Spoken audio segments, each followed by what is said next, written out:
you so much for taking the time for this interview. I think on behalf of Smith TV, we're super excited and super happy to have you here with us. So thanks again. It's my pleasure. So first question I have to start off with is something that Smithies have been wondering. What is your favorite color? My favorite color is green. So how lucky am I to live in the middle of a botanical garden? That's awesome. That's my favorite color since I was a child. Green is such a spring color too, so now that we're welcoming the warm weather, green is pretty cool. Good. And what is one of your favorite Smith traditions? Well, Mountain Day was pretty fun, I have to say. I really enjoyed it. I enjoyed all of it. The Quad Riot. There were a group of Smithies who came at my house at 7:10 to sing for She's a Jolly Good Fellow. And then you probably know I hosted yoga on Chapin Lawn. Yeah, that was amazing. But I'm really looking forward to Ivy Day. Everyone tells me how special that day is, and especially because there's a real connection between the graduating seniors and the alumni who are back for reunion. So I'm looking forward to that. I've got my dress, Yay! my shoes, I'm all set. So what is something that drove you to apply to be president of Smith College? What attracted you, I should say? Well, it's definitely the mission, which is about women's empowerment. I was working at the Harvard Graduate School of Education as the dean, and I love the mission there too, which is about K-12 education for all children. But I got a call from the chair of the search committee, an alum named Louise Parent. We talked for about an hour on the phone, and then I started doing my research on Smith, and the more I learned about it, the more I thought it would be a really good fit from my perspective.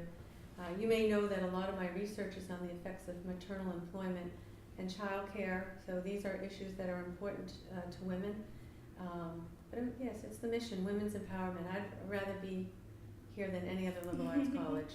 That's awesome. Mm-hmm. So how would you describe your experience at Smith in 3 words?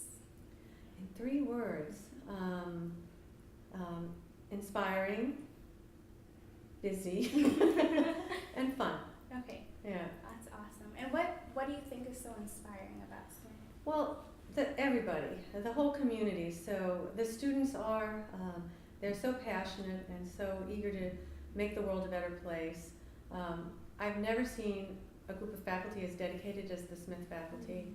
I host these faculty dinners, and all they want to talk about is their teaching, and they want to share stories about students, especially the students with whom they feel like they've played a special role. The staff have just rallied around my husband and me in amazing ways, and they're so funny, and I think they really helped to build this wonderful community. One of the, I'm forgetting the name of the house, but one of the people who works in one of the houses invited me to come to see her holiday display. I mean, it was, yes, and she gave me homemade fudge. And then, of course, there are 48,000 alumni. I mean, this alumni network is just amazing. So just last week I was in Chicago and Minneapolis, where we have these events so that the alumni can meet me for the first time. And, when I walk in, they act like I'm Beyonce or something. I mean, they're just so excited. And it's really their excitement about Smith that I'm the happy beneficiary of. That's awesome. Mm-hmm.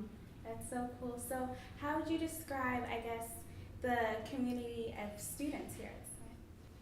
Well, people ask me often what's the biggest surprise about being a president, and I always say the same thing. It's just how the students have embraced me and my husband. My daughters went to Wesleyan and to Millbury, and they said they barely knew who the president was. But at Smith, from the beginning, they were chalking wonderful messages in front of the house, inviting me to have dinner or tea in the houses, tweeting me to go to their basketball games. And I feel like an honorary member of the student body sometimes in a way that's, it's really fun. I mean, it's just, it's just a very strong student body here, and I feel very lucky that for all of the ways that the students are interested in connecting with me. When I had office hours at Harvard, I was usually all on my own, typing, doing emails, whatever. Mm-hmm.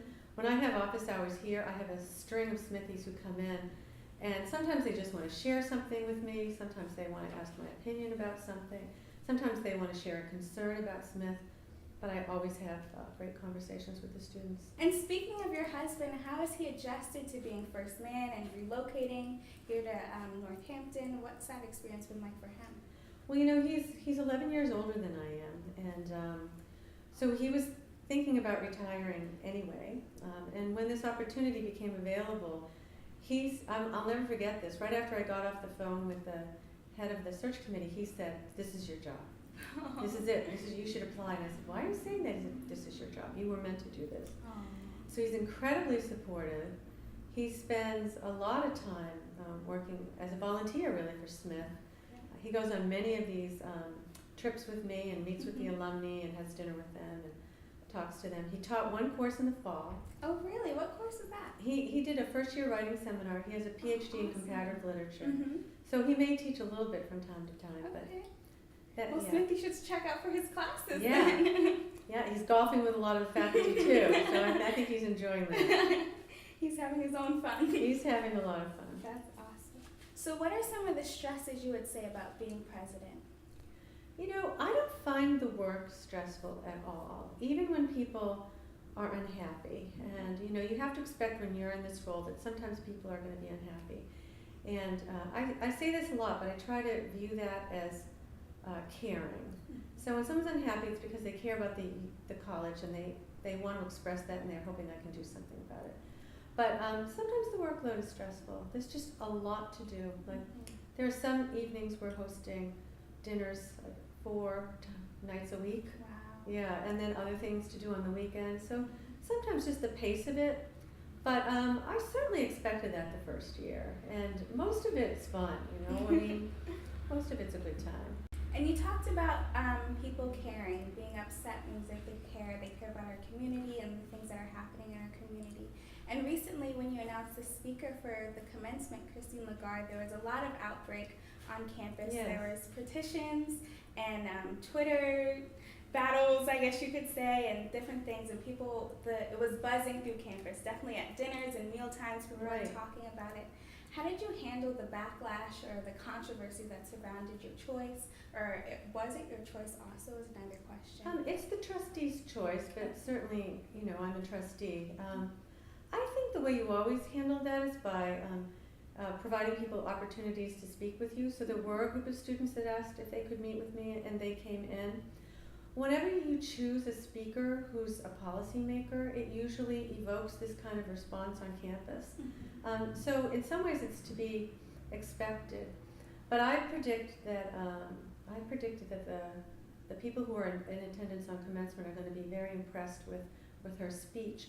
She spoke once at the Women in Public Service Project, of which Smith is a part, and she greatly impressed everyone in attendance. And my understanding is that's one of the reasons that her name got on our list for a potential honorary degree recipient and a commencement speaker.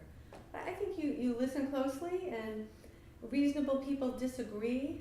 In this case, I have to say, I think she's a great choice for Smith, and I'm looking forward to what she has to say. Well, that's great. I think hopefully we'll have a lot of people in attendance at commencement to hear what she has to say. I do too. I don't think you want to have a campus where everybody agrees about everything.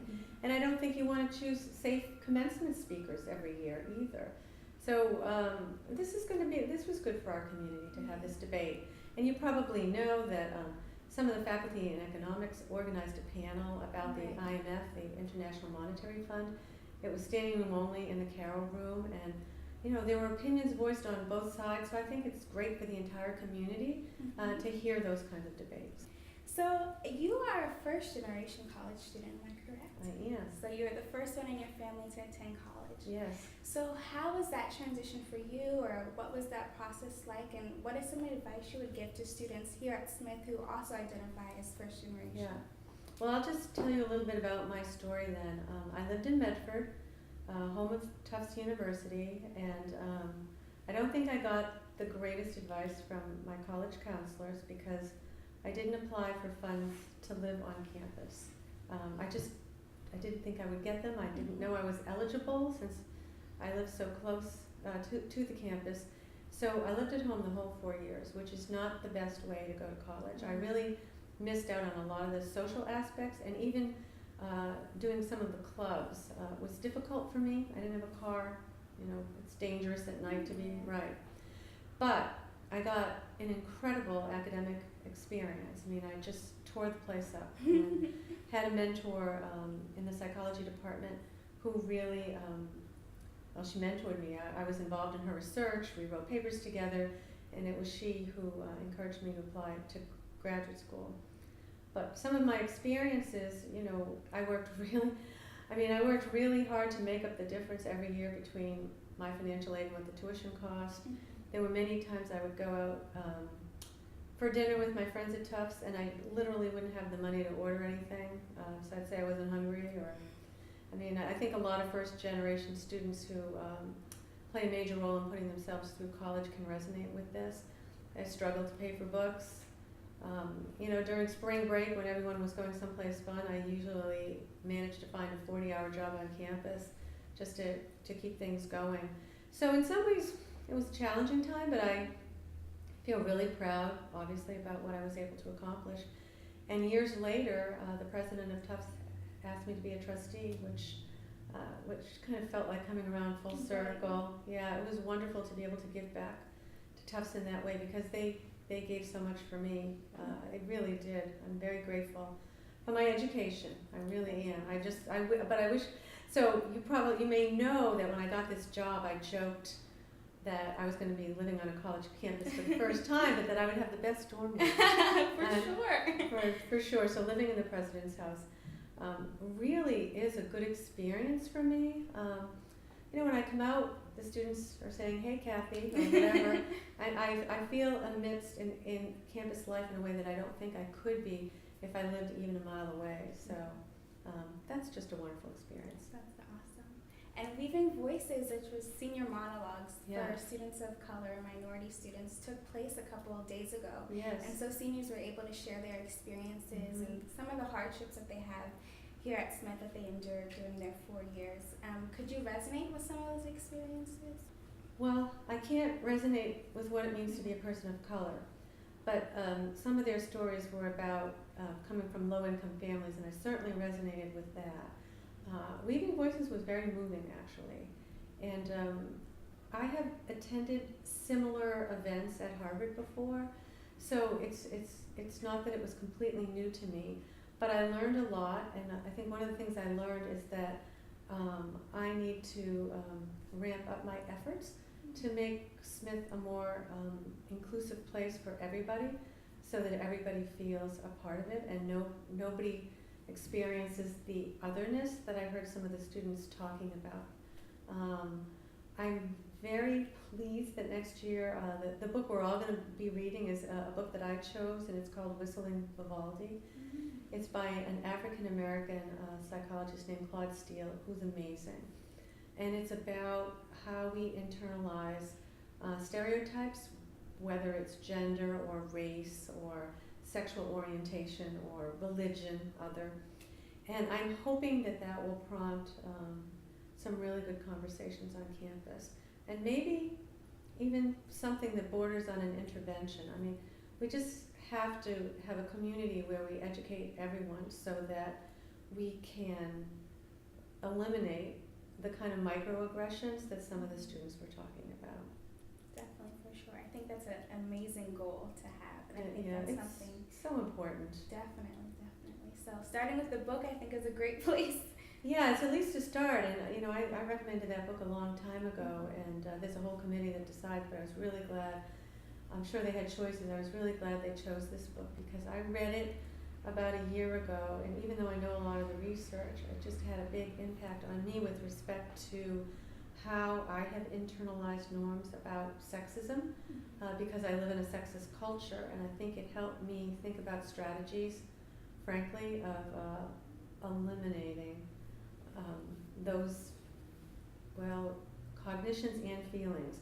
And I think the only way you do that is through reflective practice. So I think we can think about doing that here at Smith in some meaningful ways around race also. And I'm looking forward to working with Donna Lisker, the new dean of the college. I bet she'll have ideas about this, and maybe we can partner together because this work is very important to me. That's so cool. I think having an inclusive campus and diverse campus where we celebrate each other's differences and can come together and feel open is super important. And I think that's great that that's something that's one of your goals. It's definitely one of my goals. What are some more of your long-term goals for Smith College? Well, I've been saying that I'm on the listening tour this year, and I really am. I've been listening to students when I eat in the houses. I've certainly been listening to the faculty, both during formal meetings and informal meetings. I have a tremendous team here of vice presidents and deans who have hopes and dreams for the college, and then the alumni. Wherever I go, the alumni have great ideas. And I'll give you one example of an idea that really bubbled up from an alumna from the class of in the 80s. I forget which class, but this was at an early event last July. And she said that she felt that Smith was hostile to women who were interested in careers in business, and that Smith women were pushed towards traditional careers in the nonprofits, education, the arts, and we ought to do more to promote women who want to have business careers. Now, as you know, we already have this wonderful institution, Women in Financial Independence, that Manaz Mudavi runs, and I think that's just a terrific start. But this year I'm using some of my discretionary money to fund students to take an executive education course at Dartmouth. Oh, cool. And we're funding some others to take some courses online, and all they have to do is write me a letter and explain what their experiences were. So I think I'm definitely getting going in that domain. Something else I'm working on is admissions. I'm just trying to make Smith more competitive and get the news out about what a great school this is. Yeah. So we've hired a social media person. Oh, awesome. That's and here I'm using some of my discretionary funds to bring more college counselors to campus, because these are the people who advise students, and we want them to know how special Smith is. So that's the second one. And I'm really interested in global studies. I think next year I'll probably put together a task force to think about what's next for Smith. This is definitely a comparative advantage for us. The Global Studies Center does so much, and we have a fellowship office that supports our students who want to do Fulbrights. We're one of the leading producers of Fulbrights. So what else might we do? I think it's time to rethink that strategy. I also care a lot about athletics. Yeah, we've seen you at basketball games. Yes. That's awesome. I just care a lot about it. I went to high school before Title IX, and there were many, many, many teams for boys, but not for girls. Right. So I'm doing what I can to support the sports teams. We're going to have more light, we're going to have outdoor lights out there. Oh, cool. Yes, we're going to make some improvements. So I'm really excited to support our athletics teams, both through my participation, because I enjoy it, and hopefully with a little additional funding. That's awesome. That's just the beginning. There's a lot. You got tons of plans. Yeah, there's a lot. There's a lot that I want to do, and it's a question of partnering with alumni to raise the resources so that we can implement them. I'll tell you one thing. This is back to myself being a first-generation college student. Smith does really well with respect to the percent of students who are here on Pell Grants, and also the percent of students who are on financial aid. We give out about $60 million in financial aid every year, 60. But still, year after year, there are students we can't admit. Worthy students, we just run out of money, and they end up on the waiting list. So I'm going to try to raise a lot of money for financial aid. Oh, that's really great to hear. Well, that's part of the campaign, Women for the World. And I know I can count on the students when they are alums to support this school the way that others before them have done. You know, Oh, for sure. it's really a question of intergenerational equity. So I know I can count on Smithies going forward to support this important mission of keeping Smith accessible. And on the note of Women for the World, how would you describe that slogan or that campaign, or what does it mean to you? Or give us something. What is a Woman for the World? What's an example of that? Well, I think it does have to do with women's empowerment, and I wasn't here when they came up with the slogan, but our campaign has actually won an award. They give awards to that's awesome. right, those beautiful photographs. I mean, I think when you see, I think the photographs are very powerful because they really demonstrate the people who are here and the people who will be leaders going forward in the world in their chosen fields, whether it's education, law, medicine, business, or the arts. So to me, it really signals women's empowerment, just that we can do whatever we want here and throughout the world. And I think on top of that, it's so nice hearing your story and how you've gotten to where you are. And I think that's empowering for us as Smithies to see someone who has made it, who has become successful. Thank It's you a great so role much. model. Thank you. Well, it was a pleasure speaking with you today, President McCartney. Thank On you. behalf of all of Smith TV, we're so happy that Great. you came out. Yeah, it was my pleasure. I look forward to the next interview. For sure. Okay. All Thank right. you so much. Okay, take care.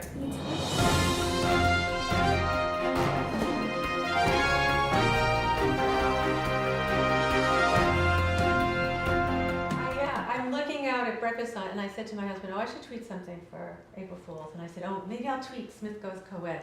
He said, they won't think it's funny. I'm like, all right. And then I'm looking at the pond. I'm like, oh, I'm going to pretend I'm going to fill up the pond and make a parking lot. And when I told my team, they made me this graphic. Oh, that's Well, awesome. cool. One alum called here and said, she was furious. So he said, April Fool's. She's like, oh. It's so fun. Yeah, you have to follow me if you're in communication.